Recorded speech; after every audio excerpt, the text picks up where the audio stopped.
What up, guys? I'm Mr. Dan Ray Melo. You're listening to the Entertainment Report on iHeartRadio, live from Dubai for Friday, October 25th, 2019, delivering some major stories and trends going on in the world of entertainment and beyond. You can follow the show on Facebook, Twitter, or Instagram. Facebook.com/The Entertainment Report with Ray Melo. That's RAYMELO. On Twitter at The Enter Report, or on Instagram at The Entertainment Report. You can listen to the show anytime you want on iHeartRadio. Just go to iHeart.com or your iHeart phone app, search for The Entertainment Report, and it'll take you to the page.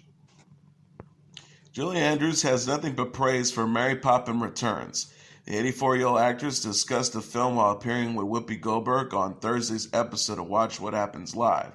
Andrews played Mary Poppins in the original 1964 film Mary Poppins, while Emily Blunt portrays the character in Mary Poppins Returns, a 2018 sequel. Andrews said of the new movie, "I loved it. Look, the first film was made over 60 years ago. I think it's about time that a second one was allowed. Mary Poppins and Mary Poppins Returns are based on the P.L. Travers book series." Andrews added the sequel, "This had nothing to do with the first one. It wasn't as if they were repeating the first story. They had to umpteen P.L. Travers' book of Mary Poppins in the vault, so they had to make a new one." Goldberg was less enthusiastic about the film, explaining it took her a minute to adjust to someone other than Andrews in the iconic role. Goldberg said of younger audiences, "The little ones can watch both of them and have that and evolve it into that, because in another 30 years there will be another one." Andrews added, "There will, I hope." Blunt previously told Entertainment Weekly that Andrews approved of her casting in a conversation with Mary Poppins Returns director Rob Marshall. Blunt said of her reaction, "I felt like I wanted to cry. It was lovely to get her stamp of approval. That took the edge off of it for sure." Marshall told The Sun in January that another Mary Poppins movie is in early stages. The director says, "I will say right now that there were 8 books, so there's a lot of great material still to mine." Tim Allen's Fox sitcom Last Man Standing will kick off its 8th season on January 2nd. The network, which revived the show last year after ABC canceled it in 2017, tweeted out the season premiere news Thursday. Co-starring Nancy Travis, Caitlin Dever, Amanda Fuller, Hector Elizondo, Christoph Sanders, and Molly McCook, Last Man Standing follows the Baxter family, who live in Colorado and owns an outdoor sporting goods store. Lizzie McGuire stars Haley Todd, Robert Carradine, and Jake Thomas are returning for the sequel series. Disney tweeted Thursday a picture-perfect fam, along with the photo of the cast led by Hilary Duff, who will reprise the title role in the Disney Plus show. Todd, Carradine, and Thomas once again played Joe, Sam, and Matt, Lizzie's mom, dad, and brother. Lizzie McGuire was a tweed sitcom that ran on the Disney Channel from 2001 to 2004. Fresh episodes are expected to premiere after the Disney Plus streaming service debuts next month. Glee and Scream Queens star Lea Michele is set to star in the ABC holiday movie same time next Christmas. The film will premiere on the network on December 5th with the rebroadcast planned for December 23rd. It will also be rotated into Freeform 25 Days of Christmas program slate. The press release says Olivia Anderson is a successful young woman who met her childhood sweetheart during her family's annual Christmas visit to Hawaii. After being separated by distance and years, the two reunite at the same Hawaiian resort years later, and the old chemistry between them flare up anew, but circumstances conspires to keep them apart. The cast also includes Charles Michael Davis, Brian Greenberg, George Newbern, Nia Vardalos, Phil Morris, and Dana Lockert. Lea Michele's first holiday album, Christmas in the City, is set for release on Friday. Amazon Prime Video has renewed its half-hour anthology series Modern Love for a second season.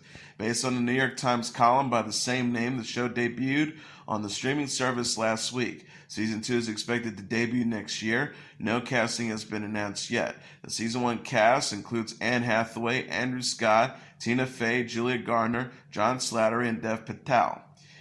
Jennifer Salk, the head of Amazon Studios, said in a statement Thursday, "Since its debut just last week, the reaction to Modern Love from viewers has been incredible. It is a show with so much emotion and warmth. Every episode touches the heart in a different way.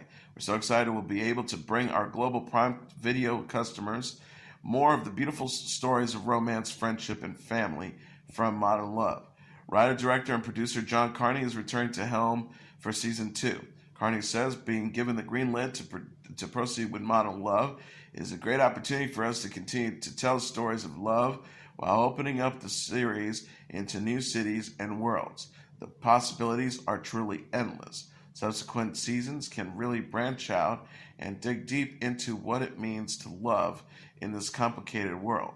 It's incredible news for everyone involved in the series, and we're dizzy with possibilities moving forward.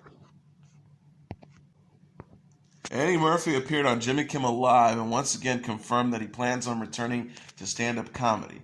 Murphy, when asked by Kimmel on Thursday if he's worried about living up to his stand-up legacy, said that he's focusing on other aspects.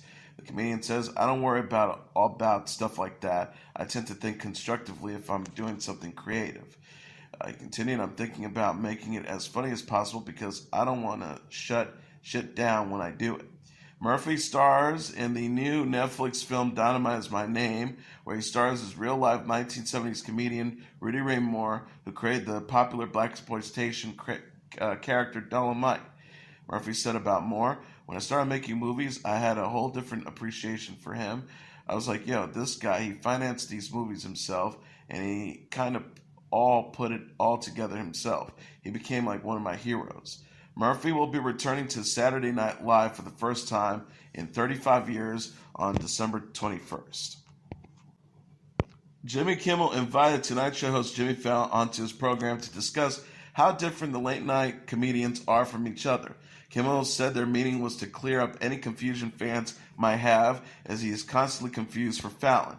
The pair quickly discover how much they have in common, however, including how they were both born in Brooklyn, live the same like the same 5 breakfast cereals, wear the same pizza-themed underwear, have the same tattoo, and have the same first car, among other similarities. Kimmel and Fallon also realized that they both dislike actor Matt Damon. Kimmel said at the end of the skit, "Can I see you in the bathroom for a second? I want to show you something." Fallon asked, "You have a small penis too." Kimmel has been hosting Jimmy Kimmel Live from Brooklyn throughout the week.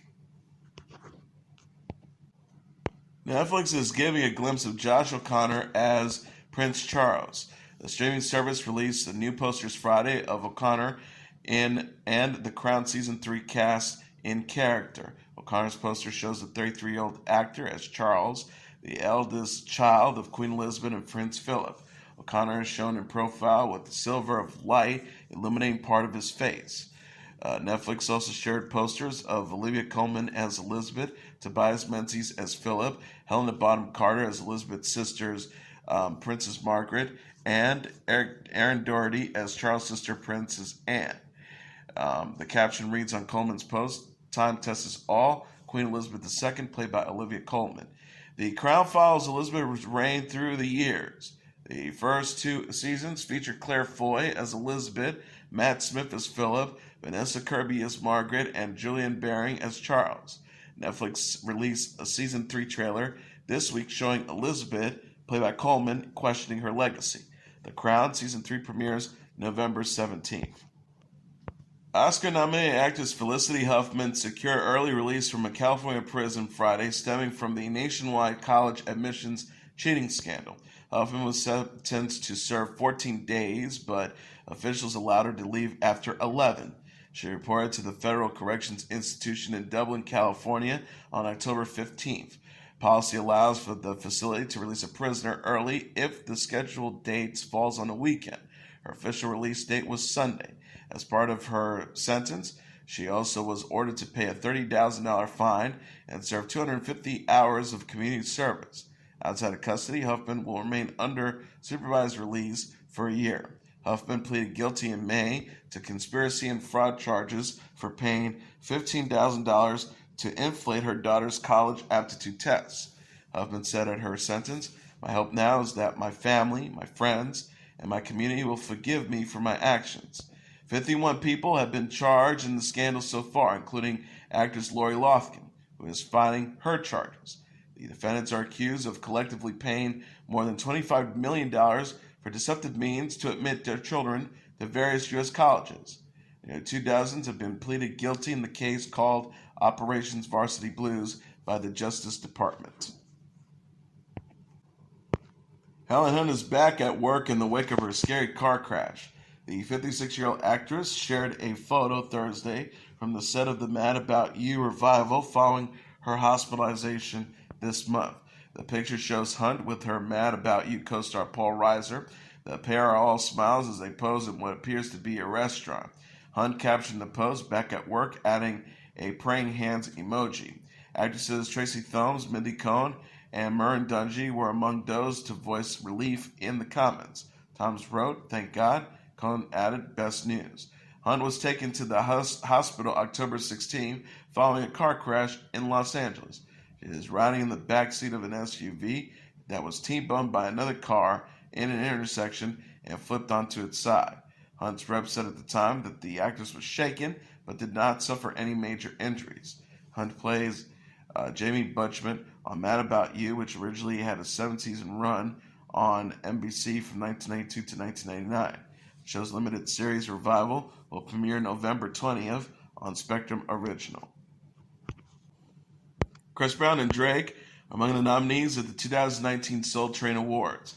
BET shared a list of nominees and other details about the annual awards show in a press release Thursday. Brown leads the pack with 8 nominations, including Best R&B Soul Male Artist and Album Mixtape of the Year. Drake follows with 7 nominations, including 2 nods for Song of the Year for No Guidance and Girls Need Love 2 Remix. Beyonce and Lizzo are both up for 6 awards. The pair competed for Best R&B Soul Female Artist, Song of the Year, Video of the Year, Best Dance Performance, and the Ashford and Simpson Songwriter Award. Other nominations include Khaled, J. Cole, Her, Ari Lennox, and Summer Walker. Former Martin co-star Tisha Campbell and Tachina Arnold will host the 2019 ceremony November 17th at the Orleans Arena in Las Vegas, Nevada. The show will air on BET and BET Her, with the pre-show to begin at 7 p.m. Eastern Standard Time. In addition, songwriting duo Jimmy Jam and Terry Lewis will be honored with the Legend Award for their contributions to R&B music. 5-time Grammy winner Yolanda Adams will receive the Lady of Soul Award. Kanye West released on Friday his new gospel-themed album, Jesus is King, following a short delay. Jesus is King features 11 tracks, including Every Hour, featuring the Sunday Service Choir, Selah, Follow God, Close on Sunday, On God, Everything We Need, featuring Ty Dolla $ign and Ant Clemens, Water, featuring Ant Clemens, God Is, Hands On, featuring Fred Hammond, Use This Gospel, featuring Clips and Kenny G, and Jesus is Lord. The album arrived around noon after West said that the project would be released at midnight on Friday. He offered an update on Twitter about the delay, saying that he was still working on mixes. He tweeted at the time, "To my fans, thank you for being loyal and patient. We're specifically fixing mixes on Everything We Need, Follow God, and Water. We're not going to sleep until this album is out." And that is your entertainment report for Friday, October 25th, 2019. I'm your host, Mr. Downtown Ray Melo. I'll be back on Monday to deliver some major stories and trends going on in the world of entertainment and beyond. You can follow the show on Facebook, Twitter, or Instagram. Facebook.com/The Entertainment Report with Ray Melo. That's RAYMELO. On Twitter at The Enter Report, or on Instagram at The Entertainment Report. You can listen to this episode or any previous episodes of The Entertainment Report anytime you want on iHeartRadio. Just go to iHeart.com or your iHeart phone app. Search for The Entertainment Report, and it'll take you to the page. Everyone have a great weekend. Good night, and God bless you all.